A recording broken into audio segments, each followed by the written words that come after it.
Perusahaan melanggar ketentuan upah kerja lembur dapat dikenakan denda 100 juta. Kok bisa?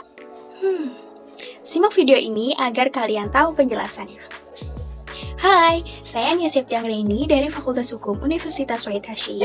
Dalam video ini saya akan menjelaskan beberapa poin, di antaranya adalah apa itu upah dan waktu kerja lembur, apa hak yang diperoleh dari pekerja dari kerja lembur, dan apa konsekuensi perusahaan ketika melanggar ketentuannya. Waktu kerja lembur adalah ketika perusahaan mempekerjakan pekerja di luar jam kerja. Misalnya, seorang pekerja bekerja seharusnya dari jam 8 pagi sampai jam 5 sore. Namun, katakanlah pekerja itu bekerja sampai jam 7 malam. Nah, kelebihan waktu 2 jam itu disebut dengan waktu kerja lembur. Bagi pekerja yang melakukan lembur, maka pekerja tersebut mendapat hak upah lembur.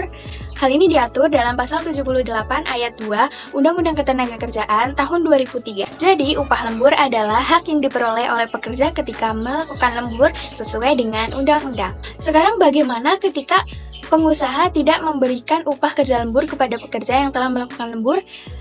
Apa yang dilakukan oleh pekerja dan apa dasar hukumnya? Nah, dalam video ini saya akan memberikan contoh langsung praktik ketenagakerjaan, yaitu kasus viralnya karyawan PT SAI Apparel yang tidak diberikan upah kerja lemburnya, sehingga menimbulkan banyak sekali dukungan dari berbagai pihak untuk menyelesaikan kasus ini dengan tuntas. Memang ketika pengusaha tidak memberikan upah kerja lembur kepada pekerjanya, itu sangat merugikan dan melanggar hak pekerja. Hal ini tentu ada mekanisme penyelesaiannya. Tetapi sebaiknya ketika hal ini terjadi, maka diselesaikan dengan jalur musyawarah dahulu dan menjadikan pilihan hukum sebagai langkah yang terakhir. Namun ketika musyawarah tidak menemukan kesepakatan, maka pilihan hukum atau langkah hukum adalah sebagai pilihan yang terakhir.